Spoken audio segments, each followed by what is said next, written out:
It's another edition of Time About the Movies, and today we're taking a look at the films of May 3rd, 1996. We have 8 movies to look at today, so let's not waste any more time. Let's jump on into it, and we'll start off with the biggest new release of the weekend, the supernatural horror teen film, The Craft. To the other kids at St. Bernard Academy, they were the girls who didn't belong. Whatever you do, stay away from them. Why? They're witches. But after years of being on the outside, Why'd you lie about me? I don't want to go out with you again. Please, stop begging. It's pathetic.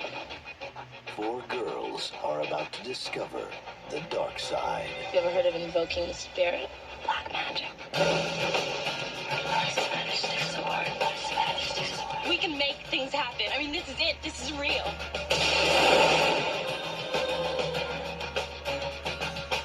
Columbia Pictures welcomes you to the witching hour.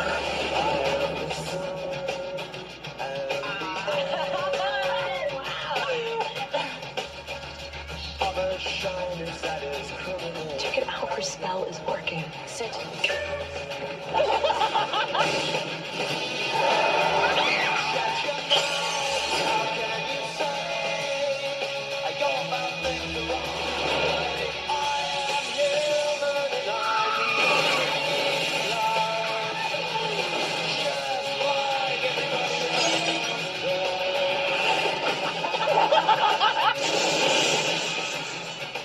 The Craft. You girls watch out for those weirdos. We are the weirdos, mister. So as you can tell, The Craft is about these 4 teenage girls who pursue witchcraft for their own gain, and they each experience negative repercussions because of that. The movie was a big hit when it came out in theaters, and it went on to actually have a huge cult following over the years. So much so that a sequel was made not but 3 years ago, which I've only seen little bits and pieces of it, and I'm going to tell you right now, it wasn't very good. At least in my opinion, it wasn't very good. But I was actually kind of surprised when I saw this movie. I saw it a couple years ago. It was on Freeform's 31 Nights of Halloween. I watched it for the first time, not going into it expecting a whole lot, and really I was pleasantly surprised by what I saw here. It was actually kind of a slick, cool-looking film that kind of was perfect for the 1990s, the late 1990s, because you could definitely see a lot of the 90s flair in that movie. Is because of the fact that it also had some notable 90s names in there. I mean, Neve Campbell was on Party of Five. This was before Scream. Fairuza Balk, who was going to be in The Waterboy a couple years later. Robin Tooney, Rachel True. The visual design of this movie is, like I said, very 90s.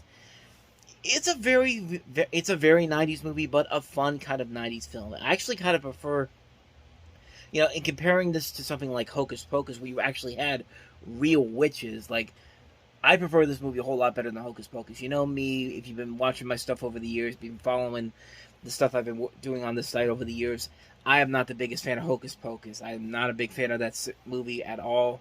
But this movie, however, I was actually really surprised at how much I enjoyed it. I like the chemistry between the 4 girls. The visuals are actually they actually do hold up after all these years. And, like, the style of the film is very slick and interesting. There are some flaws here and there. The tone can go a little bit. The tone is all over the place at times. Some of the writing is most of the writing in it is okay, but there are definitely elements where you can definitely tell they're trying to get a message out there, and it's not really well thought out. But then again, it's not hurting the film at all. Like, you could still really enjoy the film and watch these characters do what they have to do in order to get the story going. And it is still a lot of fun to watch. Like, it really does work because of the 4 main leads. They actually did a pretty good job of casting these characters very well. And it's actually a really solid film. It's a movie that I would have never really given a second thought to the first time I saw it. But I was actually really surprised at how much I really enjoyed it. It's a solid film. I can definitely see why it has had the following over the years. I'd highly recommend checking it out. It's kind of a fun little film from the 90s. The Craft, really good film. So that's The Craft. Let's go on to the next movie, and that is the comedy, The Great White Hype. It feels like we're going to have a meltdown. This guy hurt you at all? Not at all, not at all. He hit me one time, and that was just to wake me up because I was bored in there. The third round, that's right. And otherwise, it was just like fighting my little sister. The world of boxing is not what it used to be. Look at you now. Who the champ now? Who the champ now? He's got a gun. Didn't I tell you you're gonna get your shot? You ain't my daddy, are you? But all that is about to change. People are tired of paying good money to watch brothers beat up brothers. There ain't a white guy out there for you. I'm gonna create you one. White heavyweight. It's like saying black unity.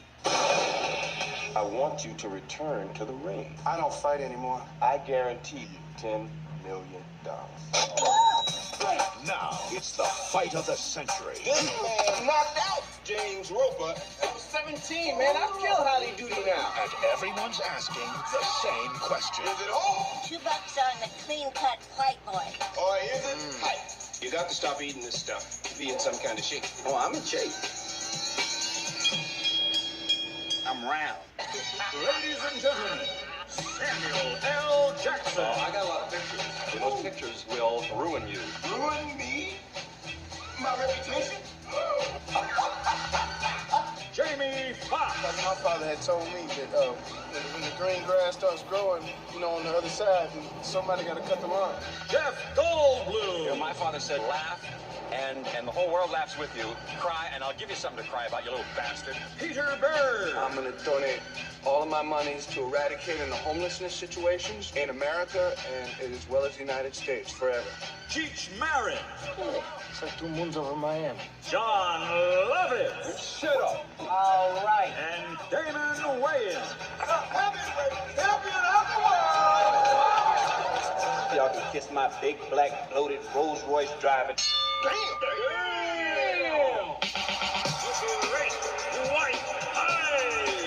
I'm the #1 contender, and I'm tired of you dunking. We got guns on you, and what you got, huh? You got a whole bunch of guns with lasers. Ooh. But I mean, does violence really solve anything? Directed by Reginald Hudlin. Essentially, here you got a satirical comedy about racial preferences in boxing, and boxing in general is satirized here. But you also have 2 inspirations for this. Larry Holmes' 1982 fight with Jerry Cooney, which, if you're like me, you first heard about Jerry Cooney when he cameoed on The Simpsons back in the day. But he was known back then as the Great White Hope. And then there was also Mike Tyson's fight in 1995 when he returned versus Peter McNeely that played a huge inspiration to this. It's directed by Reginald Hudlin, who also did House Party and Boomerang, so he was still on kind of a roll here. And it was written by Ron Shelton, who also wrote Bull Durham and White Man Can't Jump. So you'd figure with those pieces together, plus the amazing cast they have here. I mean, Samuel L. Jackson, Peter Berg, Damon Wayans, Jeff Goldblum, John Lovitz, Cheech Marin, Jamie Foxx. Just a cast that good should be enough to make this movie worth watching in the end. And not so much. I mean, it's not a bad movie. It does start off pretty strongly, but then in the second half, it just kind of is. The biggest problem with it is that it feels kind of rushed. It's only an hour and a half long, which you would think with a comedy like that. With a comedy, you don't want to overstay your welcome. Yeah, but if they added maybe another maybe 15-20 minutes to this probably would have been something interesting, something fun, but in the end, you don't really get that excitement that you think you're going to get with a movie like this. Like, it feels like the movie's trying to rush itself along. There's never a sense that they want to tell a good story here. They just want to make a movie that's quick to get out there and people can see it and then just head out and go about their day. It's like vapor, honestly. And it starts off strongly, but it just doesn't have that spark at the end, in the second half, to really keep it going all the way through. It feels kind of rushed. Like, the actual fight itself at the end of the movie feels very, very rushed. It doesn't feel like a movie that really delivers on everything it promises. There's just so much potential there with what they could do with this, and it never really gets going when it needs to get going the most. It feels like there's just so much there that they're trying to do otherwise from the actual purpose of the movie. It just never feels like it gets the direction that it wants to go in. And it was a real shame that wasn't that way, because everybody in here is doing the best they can. There are funny moments in this movie, but it just doesn't really stick the landing at the end of it when it's all said and done. It feels like a movie that has a lot more potential than they actually showed in there. It's a big disappointment. I was really looking for a lot more from this, especially from Reginald Hudlin, who was actually on kind of a roll after this point. But Yeah, unfortunately, it just doesn't really fit that. It just doesn't really stick the landing at the end. So, a disappointment to say the least. That's the Great White Hype. So let's go ahead and move on to the next movie, and that is Sharon Stone in Last Dance. Warrant last night. Execution's in 30 days. 14 years ago, Cindy Liggett committed an unspeakable crime. There's nothing left except justice. She can never change what she did. She can only change who she is. She's making her stand. If I die, it's gonna be on my terms. Sharon Stone, Got that? My terms. Last Dance, rated R. Starts Friday, May 3rd at a theater near you. Yeah, this probably didn't help that this came out only 6 months after Dead Man Walking came out, which was a far superior movie, and actually won an Academy Awards, several Academy Awards, I should say. But yeah, there's no real reason to look at this movie except to compare it to the far superior movie that came out only 6 months afterward. Sharon Stone's trying her best here. I mean, this is a performance where I think she's okay, but she's not doing anything really spectacular to make it stand out on its own. The story, there isn't really a whole lot there. This is a story that doesn't really have a whole lot of intrigue. There's nothing really exciting about it, and we know how it's going to end. There's nothing about this ending that's going to surprise anybody if you've seen the movie. And for Bruce Beresford, who had been created an Academy Award-winning film with Driving Miss Daisy only 7 years prior to this, his career kind of took a downfall after after that movie, because this is another movie where it's a very underwhelming film. It's boosted by the fact that this is directed by a guy who made a Best Picture winner, and it doesn't really have anything here to make it kind of stand out on its own. It's a film that just like I said, you know how it's going to end. Nothing is going to change the impact of what happens here. And it's just like, what's the point? Like, what's the point of telling the story if we know nothing exciting is going to happen at the end of it? Like, we know what's going to happen at the end of the movie. So, what's the point of even doing it? That's just my take on it. But quick one on that one. That's Last Dance. So let's go ahead and move on to the next movie, and that is David Schwimmer and Gwyneth Paltrow in The Pallbearer. His dad. For a friend he never knew. Who's Bill Abernathy? I have no idea. In a place he never expected. Isn't it Julie DeMarco? I was in love with her. Tom Thompson just found the girl Julie! Oh! he always wanted. Do you want to get some coffee? Unbelievable. He's picking up chicks. Oh! I should have warned you I was going in. Why is he talking? The Pallbearer. Are you sleeping with her? Is that what this is? Rated PG-13. Starts Friday at theaters everywhere. Again, a movie with a lot of good talent on board here. I mean, David Schwimmer was on Friends, the most popular comedy at the time. Gwyneth Paltrow was a rising star. You have Toni Collette in here, Michael Rappaport, Barbara Hershey, Carol Kane, Biddy Schram Monk. It's directed by Matt Reeves, who we know has gone on to become an incredible action director overall with the Cloverfield, the Planet of the Apes movies, the Batman. Jessica Timms, who went on to create Parenthood, had done My So-Called Life at this point. J.J. Abrams was the producer on it. There's so many good pieces there.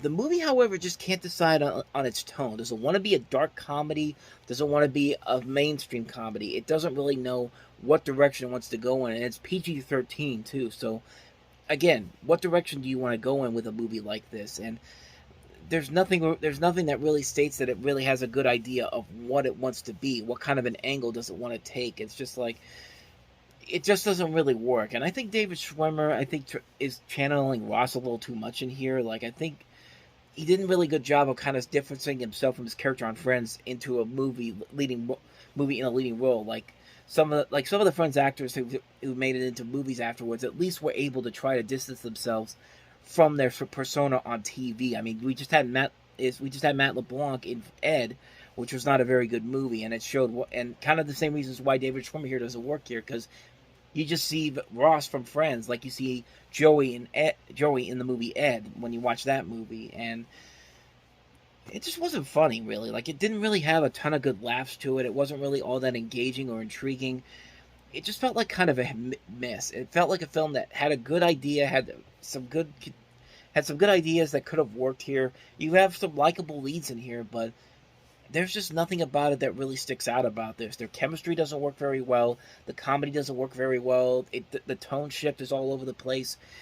Pallbearer just didn't work. And luckily, everyone in here went on to do bigger and better things, because this movie did not work on a number of levels. So, That's the Pallbearer. And speaking of movies that don't work on another levels, that's our next movie that we're going to look at. Pam Anderson starring in Barb Wire. America will be torn by civil war. Scan 'em. Technology will become our worst enemy.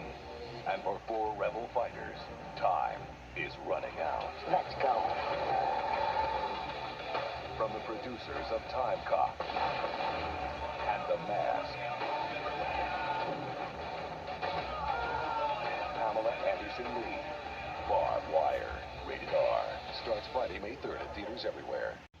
Where do you even begin with a movie like this? I think we all know some of the reasons why this movie does not work whatsoever. First off, they use a plot that's similar to Casablanca, which is really odd in this particular situation here. I mean, we've seen movies that use the plot of Casablanca to actually make a decent film. The movie Out Cold comes up as a perfect example of that. Like that's a movie that really surprisingly uses the plot of Casablanca and actually does use it very well. We'll eventually get to that one in a couple of years, but it's actually a pretty good movie when you think about it. This movie does not have that whatsoever. It's a movie that tries. It falls in the same category as something like Tank Girl or Judge Dredd.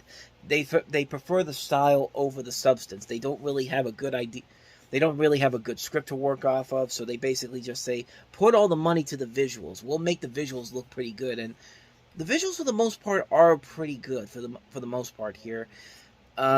It could have easily been a fun, campy movie. I mean, this really is a setup for a fun, campy movie, but they just take it way too seriously. Like, this is a movie that wants to be incredibly serious on so many levels. And let's get to the elephant in the room here. Pam Anderson does not work very well here in this movie here. Like, she's not very good in this role. I mean, yeah, she's got the body for it. She's got the look for Barb Wire, but other than that, it did not work at all. And the fact that she did her own stunts and she had to wear these high heels and a corset the whole time, it makes these fight scenes look incredibly difficult to shoot. And they were difficult to shoot, apparently. But Pam Anderson's also not helping, too, when she can't really deliver lines right. Like, she has to be both dramatic and comedic at the same time. But her performance is just so bland. There's just nothing there that makes her look at this and go. That makes me look at this and go, I see where she's coming as an actress. I've actually seen her in stuff where she actually does act. Like in Baywatch, she actually does act a little bit. Home Improvement, when her career started, she acted in that. Even in stuff that wasn't really all that great, like Stacked, the show that was on in the 2000s, or Stripperella, which is not a great show, but at least she's trying in there. I can believe that performance more than I can believe in this. Like, she delivers lines in this movie that are so bland and uninventive. Like, she's only just reading it to cash the paycheck, and then that's it. And then she's trying to be like this feminine icon by trying to say things, with her big catchphrase being "Don't call me babe." Like, apparently that's apparently if you say that, that's all. They makes you an instant likable female action heroine, and no, that really isn't it. You actually need to have something that actually gives you a little bit of a spark is actually about purpose to being in a movie like this. And this movie really does not have that whatsoever. It's a film that's just really, really bad on so many levels. It's not even a good it's not a good movie by any means. It's a waste of time and effort. It's just a bad movie. It's a film that was doomed right from the start. At least I think it was doomed from the start, but it was just like, it just didn't work. It was a mess on so many levels, and nobody's ever tried to touch this material again because, really, I don't know what you could do to kind of fix this. Like, this is kind of just like, bottom line, the movie just isn't very good. That's just what I'm trying to go for here. The movie just isn't very good, and that's pretty much all I got for you on that one. Barb Wire, yeah, that was not very good whatsoever. So let's move on to another movie. Let's move on to the next movie, and that is I Shot Andy Warhol. I was at Max's Kansas City. That's the chic hangout for the jet set of the world. They called it the Factory. Roger Vadim was there with Jane Fonda. Andy Warhol was there too. A place to create art. I'm writing a play and I want him to produce it. Well, Andy just makes movies now. Be discovered. I did my Kim Novak for him and he was very impressed. And make a scene. Oh, God, I hate morning. It is morning, isn't it? So this is the directorial debut of Mary Harron, whose next movie would actually become her most successful film with American Psycho. But this is the story of Valerie Solanas and her relationship with the artist Andy Warhol, with Lily Taylor playing the role of Valerie in this, and Jared Harris playing Andy Warhol. And you're following her stories. You've also got Martha Plimpton playing her friend, Stephen Dorff playing the Warhol superstar Candy Darling, John Cale, the Velvet Underground, wrote the score for this movie. I've never really seen this movie. But knowing this filmmaker and some of the work she's done, I mean, American Psycho, The Rules of Attraction, some very good films. I don't doubt that this is probably a good film too. It's got some pretty good reviews for it. The idea is very good.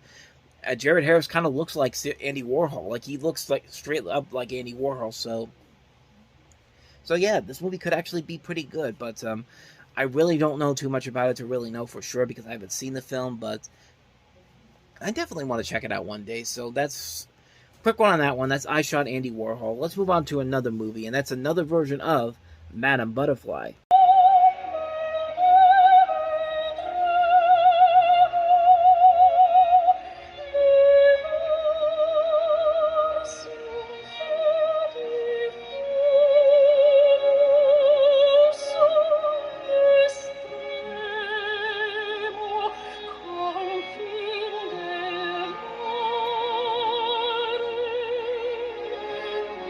So this is actually the second time I've covered a version of Madame Butterfly on this show. We talked about the David Cronenberg film from 1993, M. Butterfly, but this is one that's a French musical version directed by Frédéric Mitterrand. And I don't really know much about this one either because I've never seen it before. I never really knew it even existed until I did the research for it. But I couldn't even find any footage of a trailer or just the little footage that I found there. I don't even know if that's from this exact version of it, but from what I can tell, it's straight up the same version of Madame Butterfly as the opera. So that's really all I got for you. I've never seen it before, so I can't really delve into it too much. Quick one on that one as well. Let's move on to the last movie that we have here, and that is Robert Wuhl's Open Season. Hours of corporate power. It's the highest tested show in the history of the network. The game is played by the numbers. I'll get you the greatest numbers that anyone's ever seen. But for America's #1 network, This will be the most amazing season in the history of television. the game is about to change. This is a fielding box. It produces television ratings. How accurate are these ratings? What if the damn thing's just broke? Now, the network nobody watched Terrible. What are you going to do? is the network no one can ignore. Public broadcast television last night topped all competition. I want to know what's going on and who's responsible. And one man is getting all the credit. You know, a good positive attitude takes you a long way. What? It should probably tell you something that this movie has no real relevance or significance because when I tried to look for this movie on Wikipedia, there was literally nothing there. It just said Open Season, a movie directed by Robert Wuhl, and that's pretty much it. And this actually came out before Robert Wuhl found success with Our List. It's in 1996. It was actually made in 95. The basic premise, as you can kind of tell, an ex-employee of a TV ratings company goes to work at this television station when suddenly the computer that determines the ratings have a malfunction, so that is an inaccurately reporting a sudden trend from the normal violence, sex, and gore on network television to the artsy PBT shows, which is the name of the company, Public Broadcasting Television. And I've never seen this movie before, so again, I can't really delve into it too much, but it's got some ideas to it that could be very interesting, some notable names in there, but the fact that it doesn't really have a whole lot online to really delve into, I don't know if it's any good or not, so I really don't have anything else to add to that one, but yeah, that's pretty much everything I can tell you about this one, Open Season. So, with that said, that wraps up another edition of Time About the Movies. Next time we meet, we'll have 7 movies to look at, including the first big summer release, Twister.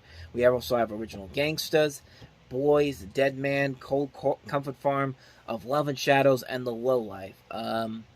7 movies to look at next time, and we'll delve into those on the next episode. But until then, thank you very much for watching, and if you want to see more videos like this, please hit the playlist on the next page, check out the previous episode, and I'll see you guys tomorrow for another episode. So thank you for watching. I'll see you next time, and until then, as always, take care.